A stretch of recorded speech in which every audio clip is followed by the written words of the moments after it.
Merci de nous rejoindre sur RTI 1. Bonjour à toutes et à tous. Voici le sommaire de ce nouveau journal.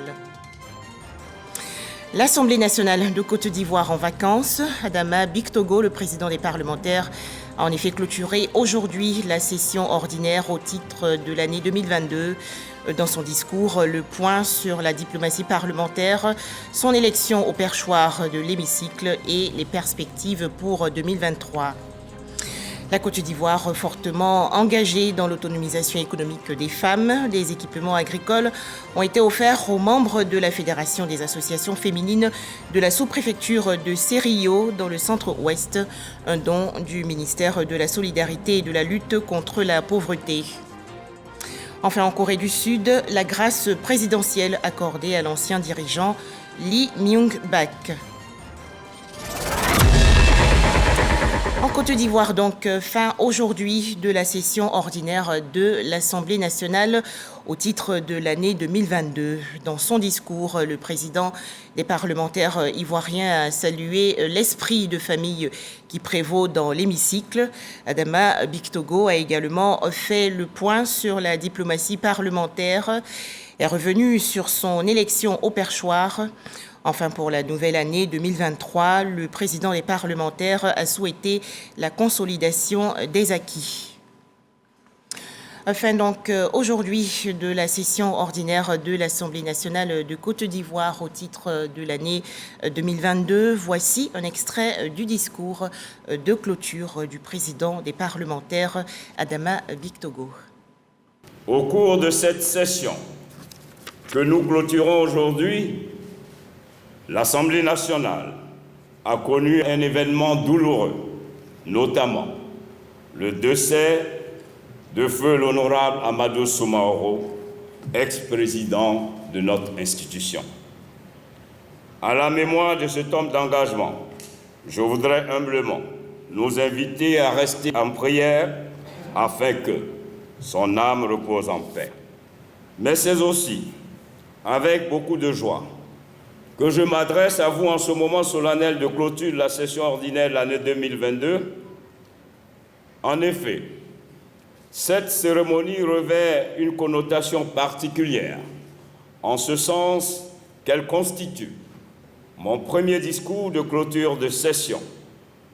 Ce moment privilégié m'offre l'agréable occasion de faire le bilan des travaux que nous avons effectués au cours de cette session parlementaire. Aussi, vous me permettrez de dire combien l'Assemblée nationale, dans son ensemble, est honorée de la présence parmi nous aujourd'hui d'éminentes personnalités qui rehaussent l'éclat de cette cérémonie. Autre actualité nationale et nous partons à Cissé-Dougou dans la région nord du pays. Le groupe scolaire Fatoumata Gonkoulibaly, du nom de la mère du feu Premier ministre Amadou Gonkoulibaly, a été inauguré récemment par la ministre de l'Éducation nationale et de l'alphabétisation, Mariatou Koné. Cet établissement scolaire comporte 3 classes du préscolaire et 6 classes au niveau du primaire. Les précisions de Ami Sissoko.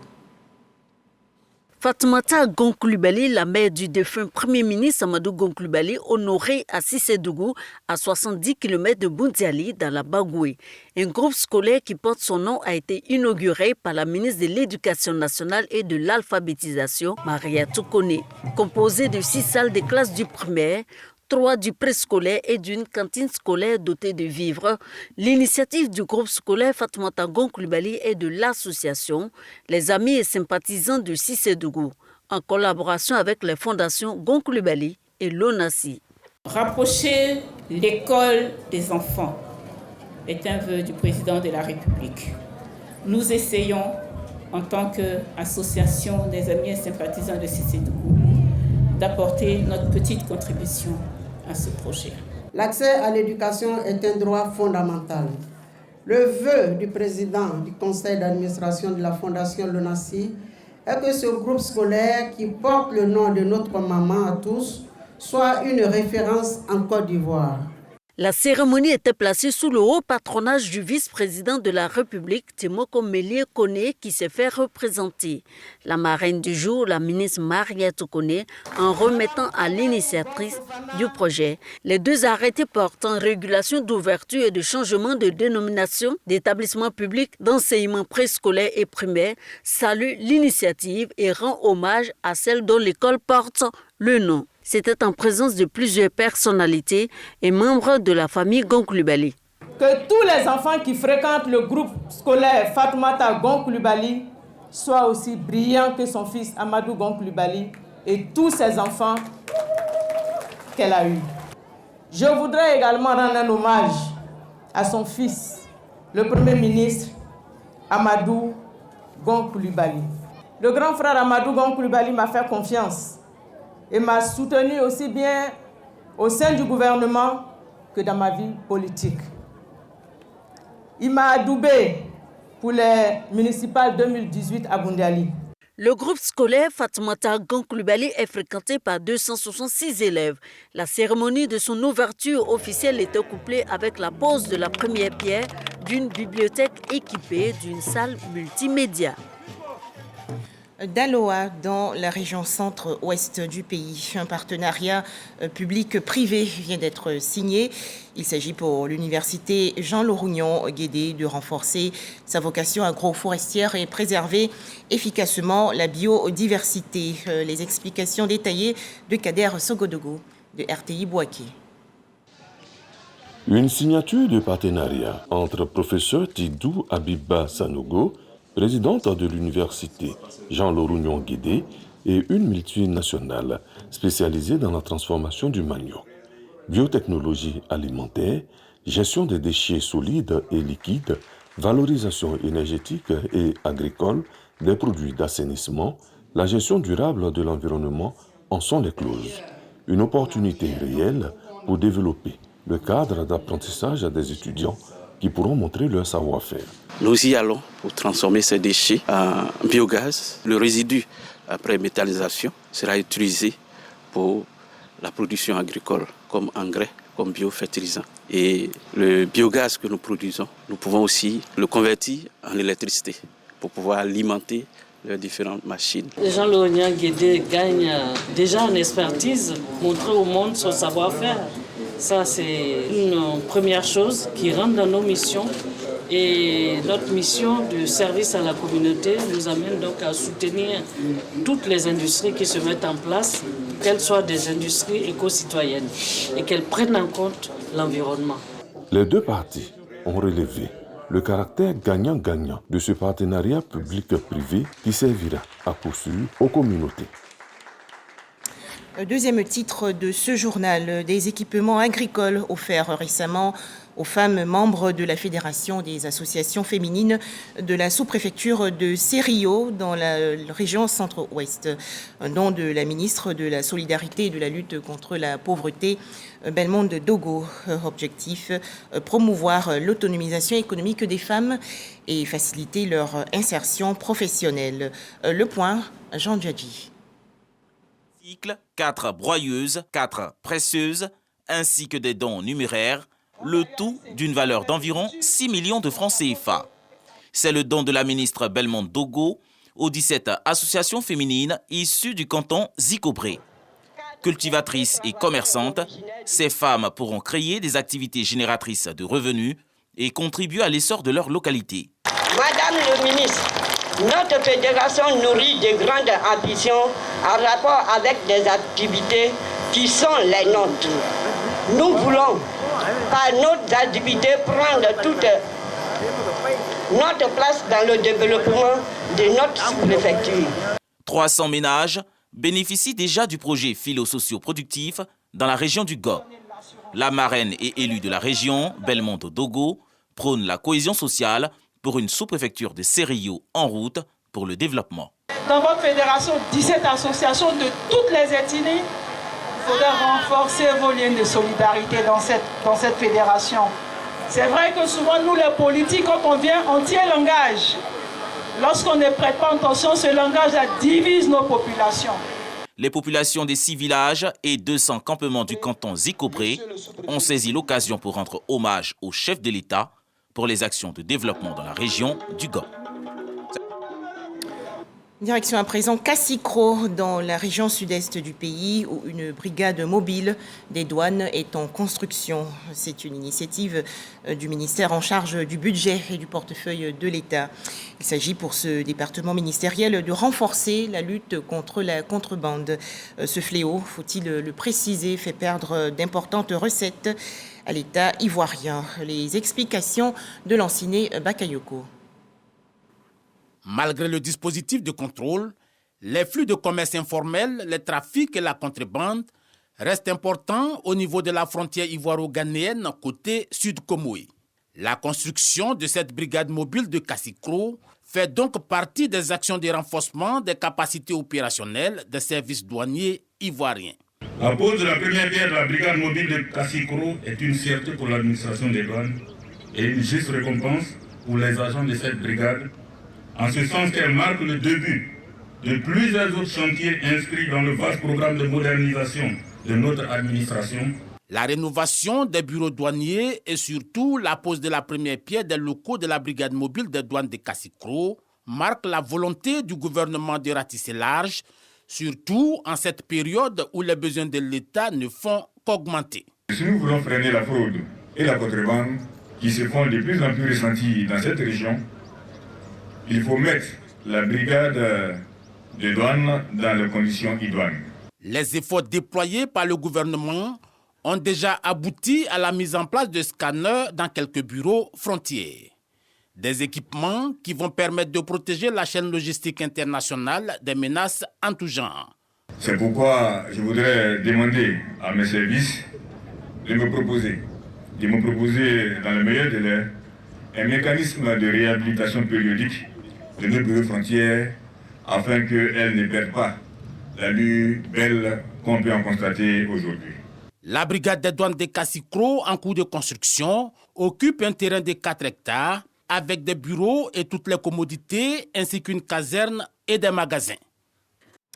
Plus que quelques jours avant 2023, alors acceptons la vaccination contre le coronavirus pour une nouvelle année.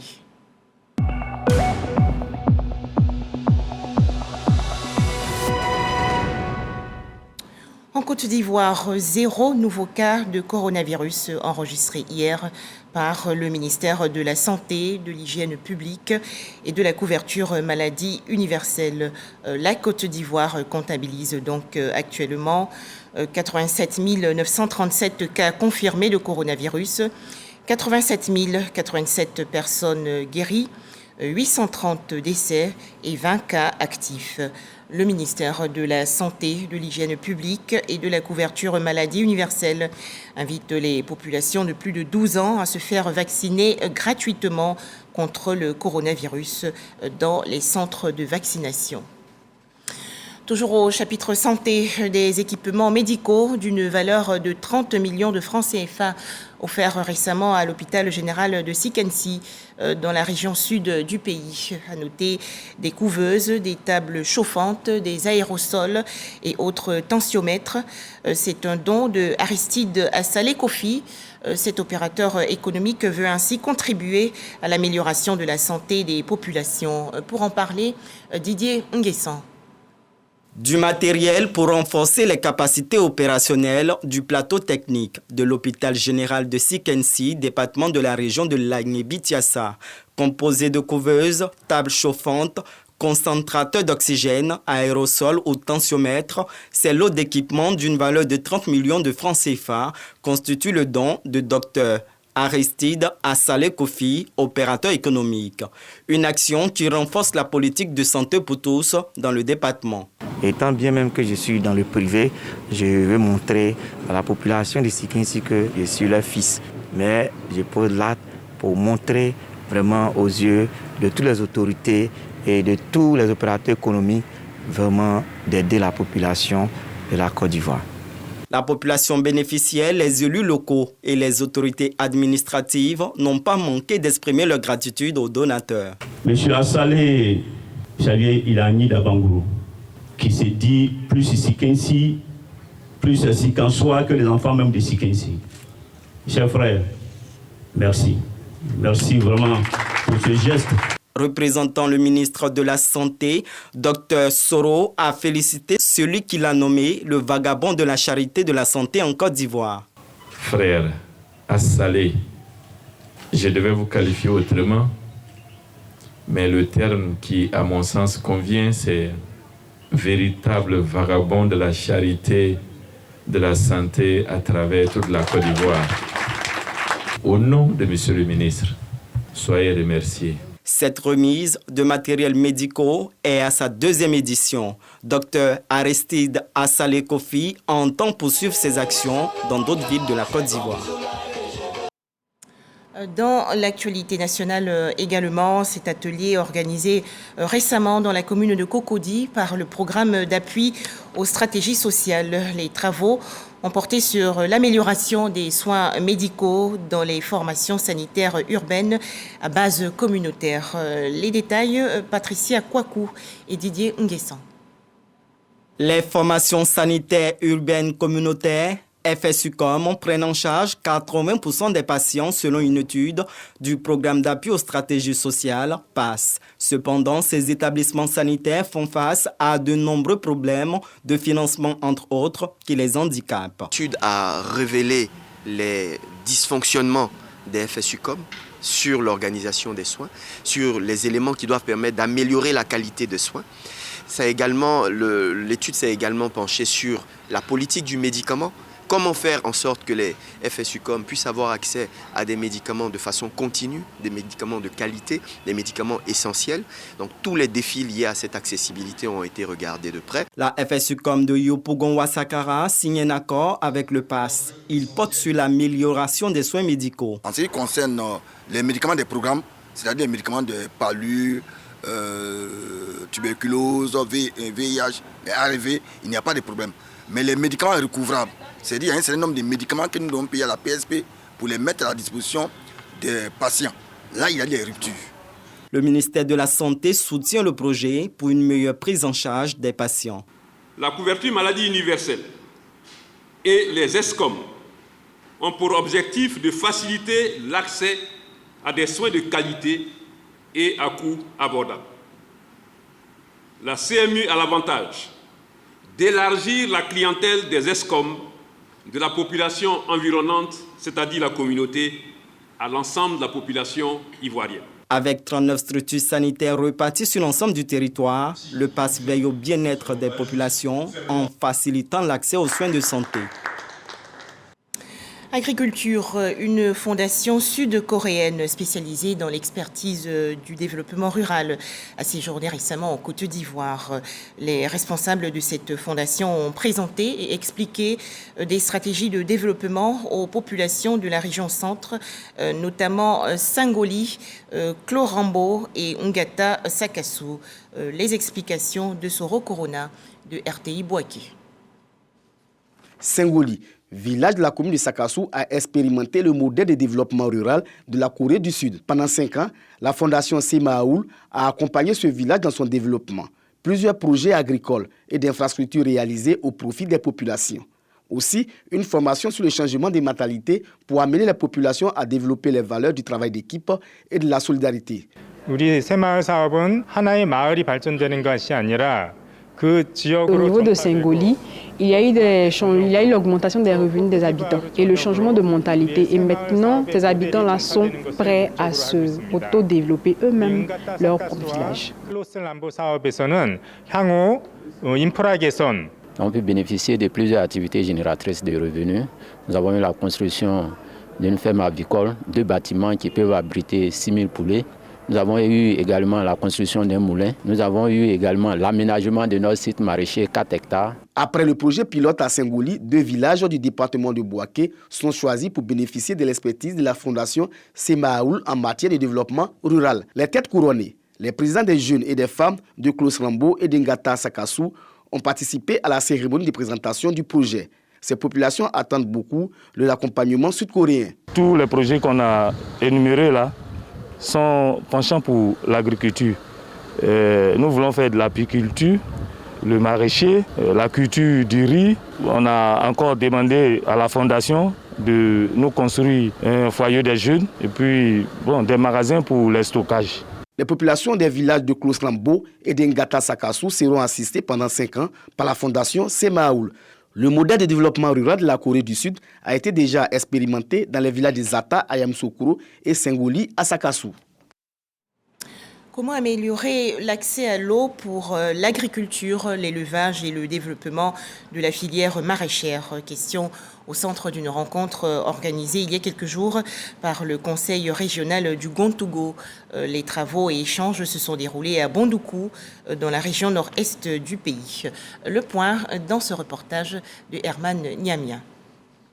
Ce sont au total 10 sites identifiés qui seront bénéficiaires de ces 2 programmes structurants portant sur l'amélioration de l'accès à l'eau pour l'agriculture, l'élevage et le développement de la filière maraîchère en vue d'apporter des revenus additionnels aux populations. C'est ce qui ressort des conclusions des études menées par le cabinet spécialisé dans l'hydraulique, l'environnement et la réhabilitation des infrastructures dans le cadre du projet d'appui au développement écologique et économique des territoires ruraux et côtiers dans la région du Gontougo. Ces 2 programmes structurants qui constituent le cœur du projet écoterre dans la région du Gontougo tiennent à cœur au président du conseil régional, le sénateur Kosonou Kwasi Ignace. Nous sommes dans le monde rural et dans le monde rural, c'est l'agriculture. L'agriculture, ce qui fait l'agriculture, c'est l'eau d'abord. L'objectif pour nous, c'est de créer de nouveaux aménagements et d'entretenir les anciens pour permettre à nos parents de s'adonner correctement à l'agriculture. D'autres actions sont prévues dans ce programme, dont la formation de 800 producteurs aux techniques culturelles respectueuses de l'environnement, la production des semences par un réseau de producteurs et l'appui à la formalisation des 40 organisations paysannes informelles de la filière maraîchère. Ces projets, faut-il le rappeler, sont financés par l'Agence française de développement AFD et ce, dans le cadre de la mise en œuvre de la 2e phase du contrat de désendettement et de développement C2D. Un tout autre sujet à présent, des denrées alimentaires offertes il y a quelques jours aux populations de Fronan, dans la région nord-est du pays. 10 tonnes de vivres offerts par le directeur général du Bureau national d'études techniques. Kinapara Koulibaly, également cadre de la région du Hambol, veut ainsi permettre aux familles de célébrer aisément les fêtes de fin d'année 2022. Djeneba Ouattara et Charles Tatou de RTI Boaké. Preuve de solidarité et de partage. Les cadres de la région du Hambol s'inscrivent dans cette dynamique. Le directeur général du BNET, Bureau national d'études techniques et de développement, Kinapara Koulibaly, cadre du département de Katiola, en déplacement à Frona, en cette période de fête de fin d'année, pour des dons de plus de 10 tonnes de vivres aux différentes couches sociales de la sous-préfecture. Dans les quartiers de la ville de Frona, tout comme dans les villages de la sous-préfecture, les ménages, les associations et les lieux de culte ont été visités. Pour le donateur, ce geste vient en soutien aux populations afin de célébrer les fêtes de fin d'année dans la quiétude. Le président de la République, son Excellence Alassane Ouattara, a une vision pour la Côte d'Ivoire, celle d'une Côte d'Ivoire solidaire. C'est dans ce cadre que cette visite s'inscrit et l'objectif c'est de faire effectivement des dons en vivres pour que leur fête de fin d'année se passe dans les meilleures conditions. Les bénéficiaires ne cachent pas leur joie. C'est une première fois, vraiment, on est vraiment content de recevoir ce don. En cette fin d'année, Dieu touche le cœur de l'un de ses serviteurs, se souvenir des hommes de Dieu de Frona. Vraiment, c'est une portée humanitaire. Nous prions pour que cette année, cette célébration soit vraiment une fête de la cohésion, de l'entente, de l'amour, pour que nous, à notre tour, nous puissions nous aimer, nous soutenir. Cette action de portée sociale du directeur général du BNET est à sa 3e édition.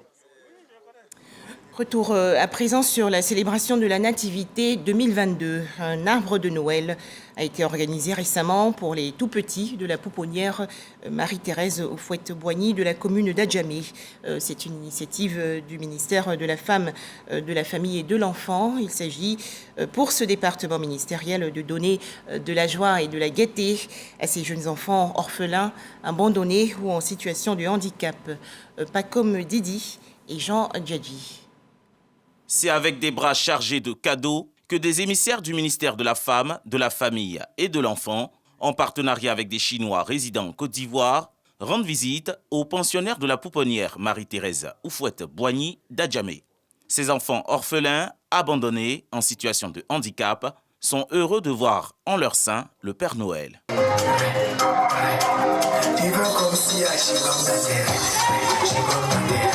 Une action hautement saluée par les responsables de la structure. Je suis la plus heureuse avec mon personnel, plus les enfants. Ces enfants sont des enfants qui n'ont ni père ni mère. Le ministère constitue les parents de tous ces enfants. Donc on demande aux bonnes volontés d'accompagner ces enfants. On n'attend pas que les fêtes. Tous les jours, il y a des besoins. Ces cadeaux, estimés à une valeur de 2 millions de francs CFA, offerts à plus de 70 enfants. Les enfants qui sont en Côte d'Ivoire, c'est comme c'est notre enfant aussi, on a les soutiens aussi pour la venue. Pour Pominier, ils sont très importants parce qu'ils sont les domaines, ils sont les trop de difficultés. C'est une tradition pour notre ministère de fêter la Noël et surtout l'arbre de Noël dans toutes nos structures de protection et de remplacement. Et aujourd'hui, c'était le tour de la pouponnière d'Adjamé pour venir fêter avec les enfants et leur montrer notre attachement envers ces enfants, envers ces tout-petits qui sont vulnérables, qui sont des orphelins, et leur montrer que nous ne les oublions pas, qu'ils ont les mêmes droits, ils n'ont pas de demi-droits, ils ont les mêmes droits que leurs frères qui sont en famille, qui sont aux côtés de leurs parents. Un geste qui met du baume au cœur de ces enfants de la pouponnière Marie-Thérèse Oufouette-Boigny d'Adjamé. Et pour embellir les fêtes de fin d'année 2022, le district d'Abidjan, désormais fortement illuminé à la nuit tombée. La première dame Dominique Ouattara a procédé le 20 décembre dernier à la mise sous tension des illuminations de la ville. Alors qu'en pensent les populations? Elles sont au micro de Ami Diarasouba et Jean Djadji. Samedi 24 décembre, Abidjan s'illumine. Nous sommes de plein pied dans le réveillon de Noël. Première escale, le parc Dominique Ouattara, à la Riviera 3, dans la commune de Cocody. C'est magnifique, c'est très beau et c'est super pour les enfants, l'ambiance, et on sent vraiment l'environnement de Noël en fait. À la place de la République au plateau, un décor lumineux s'offre au regard des visiteurs. Un sapin long de 30 mètres est visible dans un rayon d'1 kilomètre. C'est bien décoré, c'est joli, il y a beaucoup de lumière. Abidjan, ville lumière, des gerbes lumineuses aux différentes couleurs sur les tours administratives et des arbres illuminés. La nuit quand on parcourt, on a l'aise, il y a la lumière. Et puis chaque année, on a tout ça là, donc ça fait que les gens sont vraiment dans l'enthousiasme. Les ponts Félix Oufouette-Boigny et De Gaulle participent à la beauté du spectacle. En famille, entre amis ou seuls, le réveillon est célébré de différentes manières. À Yopougon, l'ambiance du réveillon de Noël est rythmée diversement d'un lieu à un autre. Ça se passe très bien. En tout cas, tout est au top. Tout au top ici. Comme de tradition, Abidjan et ses lumières demeurent l'une des plus grandes attractions des fêtes de fin d'année. Noël apporte à ce spectacle une note particulière. Des images à présent, la Noël 2022 également célébrée en Israël par les pèlerins ivoiriens catholiques. Ils ont visité plusieurs lieux saints et ont participé à la messe de la Nativité. C'était au Champ des Bergers, dans les environs de Bethléem, lieu de naissance du Christ. Enfin, plus d'anciens présidents condamnés à des peines de prison en Corée du Sud. Après donc la grâce de Park Geun-hye en 2021, c'est au tour de l'ancien chef d'État Lee Myung-bak de recevoir la grâce présidentielle. Cette figure très controversée avait été condamnée à 17 ans de prison pour corruption et détournement de fonds. Voilà, merci de nous avoir suivis. Plus d'informations sur notre site rti.ci.